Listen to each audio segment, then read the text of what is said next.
What's up, guys? Welcome back to the channel. My name is Derek, aka Flippingahouse, and if you're new here, we talk about real estate, financial literacy, tips, just about life. We're just trying to get better. But today we're going to be talking about a very sensitive topic, and that is contractors, right?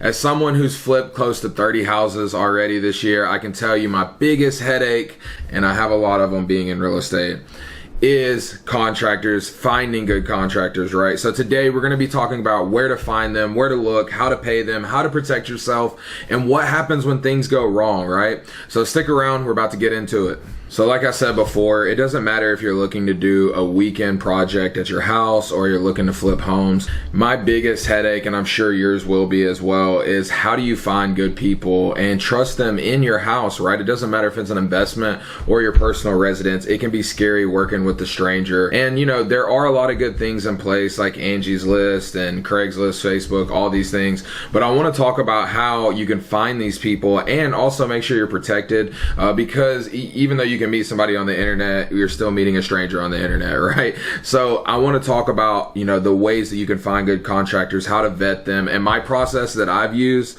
as someone, like I said, who's flipped a lot of houses this year. I've been through a lot of contractors, subcontractors, general contractors, which we'll break all that down in just a minute, but I can tell you it's a headache. But let's talk about it, right? We're going to start with terms, right? We're going to start with general contractor. This is what is considered a GC, right? This is someone who manages the projects, right? And then you have a subcontractor. Now these are your one-off people. They usually specialize in something such as paint, tile, drywall, electrical, HVAC. I mean, the list goes on and on and on.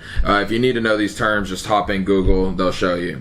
Now, when you're doing your project, you need to look at, should you be using a general contractor or should you be using a subcontractor? And a lot of that is going to depend on the size of the job. For me personally, I learn best by teaching through experience. So I'm going to give you guys my experience over the last year and maybe what you should do.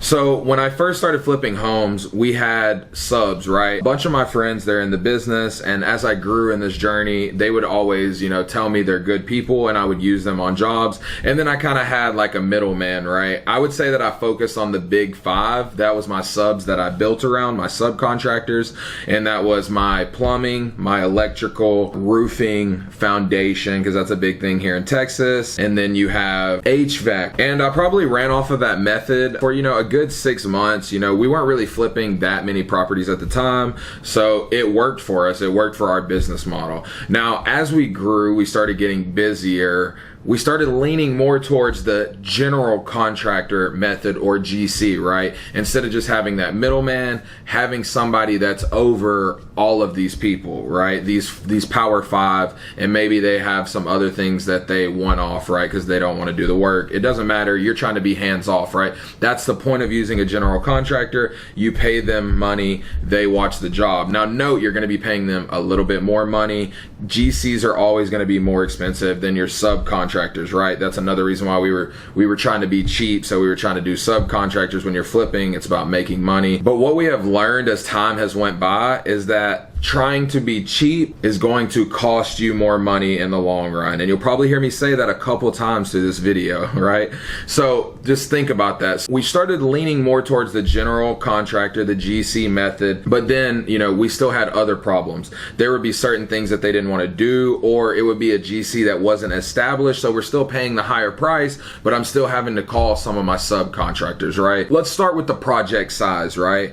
If you're at home, you're trying to do a weekend project, it's a one-off thing, you just want to retile your shower, go with a subcontractor. If you have a big job that, you know, entails multiple things, maybe you lean more towards a general contractor. Now you'll have to look at your budget and all these other things that go into factor, but that's a good place to start, right? So just to review real quick on subcontractors, general contractors. If it's a smaller job, a one-off, maybe you look at finding some subcontractors. If it's a bigger job, multiple things, you may want to look at getting a general contractor. And we've realized that if you have more work to give them, there's more things to negotiate on as well. So it may not be more expensive to get a GC, but let's talk about how you find good contractors in general, right? Because that's the major question everybody wants to know. So everybody wants to know where to find good contractors, and I promise you that's not an oxymoron. You can find them. It took me a little over 2 years, but I'm so happy to share this information with you guys because this was a huge part of my business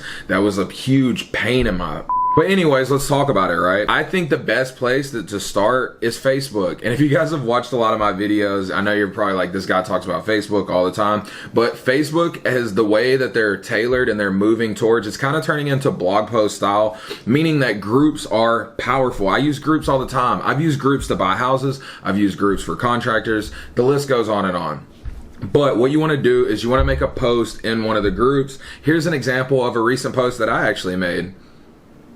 And you just want to be specific, right? Are you looking for a general contractor or are you looking for a subcontractor that has more of a specification, whether that's tile, plumbing, whatever it may be? But you want to be specific in what you're looking for. And then you can also scroll in the group and you'll see older posts from members who have been looking for what you're looking for, or, you know, your post may help them. Who knows? Everything is a sales funnel. And I'm going to talk to you guys about what I mean. After we make this post, right? You know, say, I don't know how big your area is. In Houston, we have close to 7 million population. We get a lot of comments, right? But what you're gonna learn is a lot of these people are time wasters, or you're also gonna learn that contractors don't necessarily know how to efficiently run a business. They're contractors, they're skilled labor. They haven't really been taught business. And as someone who came and grew a business, I can tell you it's not easy either. So I totally get it and I'm not hard on them. But you need to find somebody that has their stuff somewhat together that can keep track of things, right? So when we make this post, right, going back to the sales funnel, we're gonna get all these comments, right?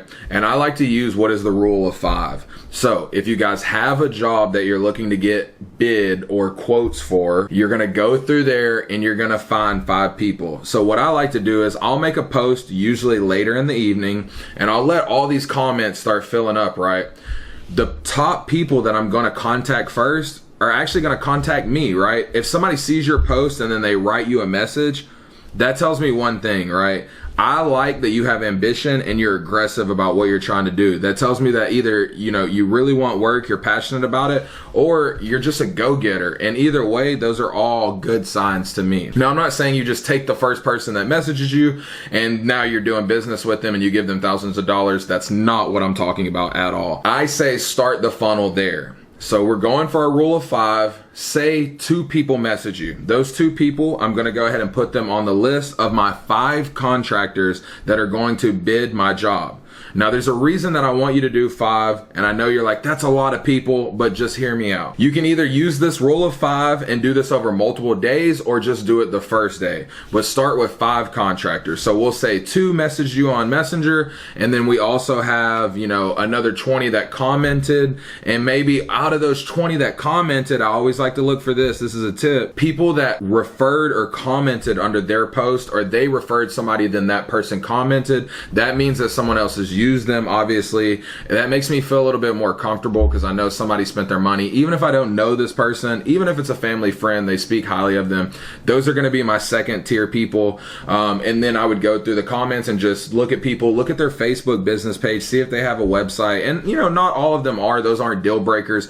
I'm just telling you as somebody who's talked and looked for a lot of contractors, these are the things that I do, right? And you could even just shotgun method. You don't even have to look at the people that message you. You could just go through, pick 5, or even set up 10 people. The goal is to get 5 people to show up at the job. And what you're gonna realize is, even if you set up 5 people, right, 3 of them may actually show up. Out of those 3, 2 of them may be on time, and 1 of them may actually get you a bid within 24 hours.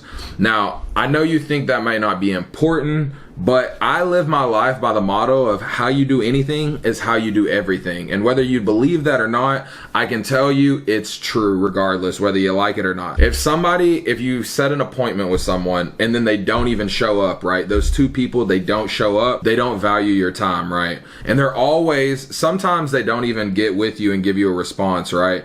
But on top of that, the other person, they're gonna hit you with an excuse, right? What does that tell you? Because how you start a job with a contractor is exactly exactly how you're going to finish. So if they don't take you serious enough to even show up for an appointment for possible work, how are they going to do when it comes time for them to work, to actually do the work, right?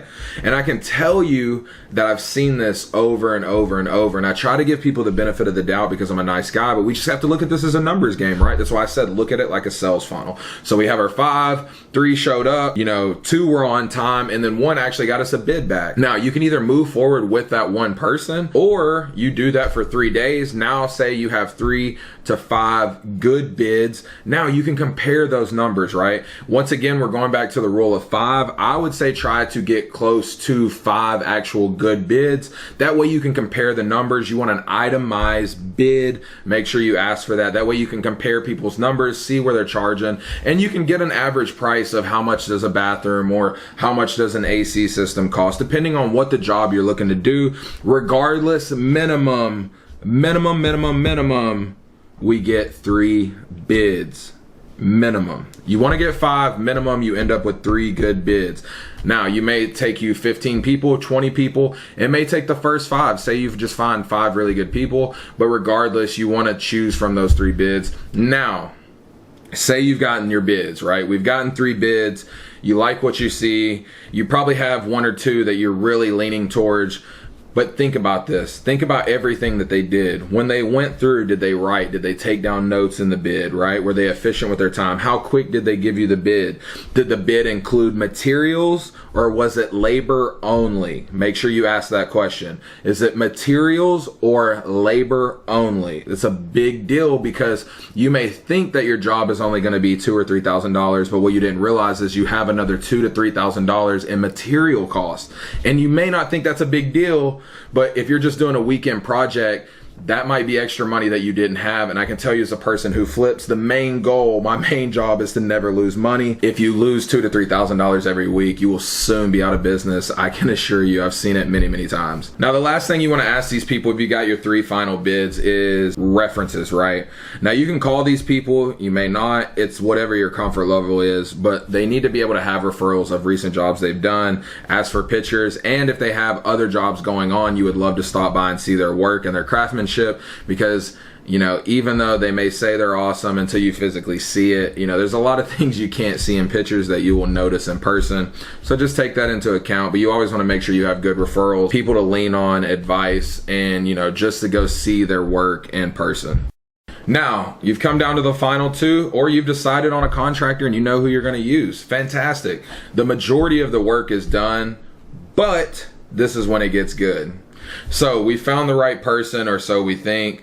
The next thing that you want to do is draw out an agreement.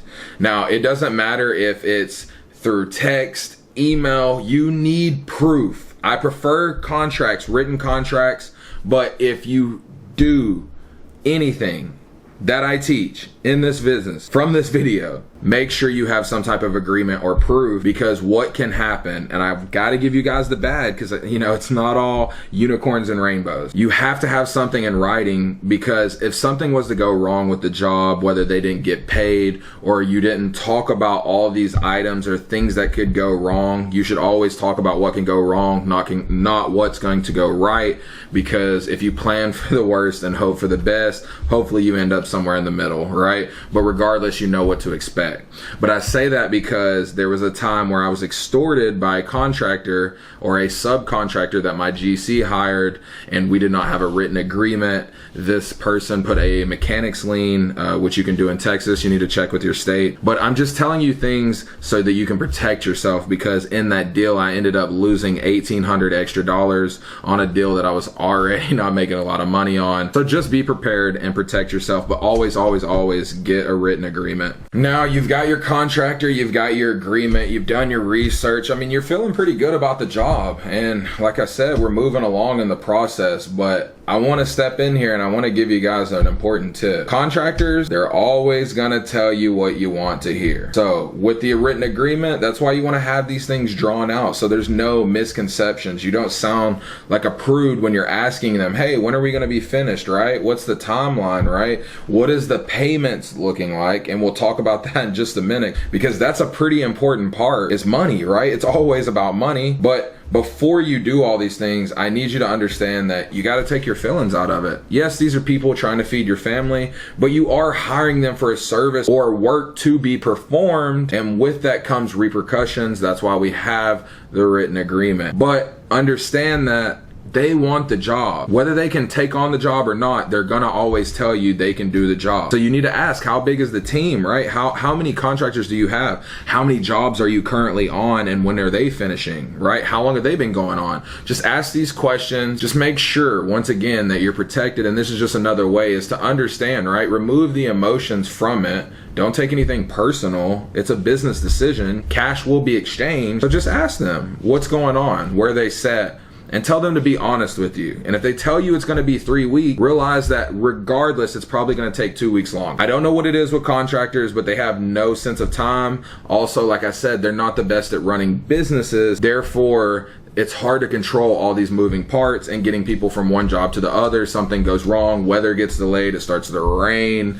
You know what I mean? All these things go into play. So just understand that they're going to tell you whatever you want to hear, but you need to have some outline or pressing questions, because it can't all be, you know, lollipops and rainbows, right? Because we're exchanging currency here, guys, and it's your money. You need to make sure you're protected. But if you guys haven't already, make sure you like, subscribe, smash the thumbs up button, and make sure you turn on post notifications. I'm dropping weekly videos like this. If you guys are interested in real estate and like what my day-to-day looks like and the problems that I incur, make sure you check out some of my other videos and vlogs.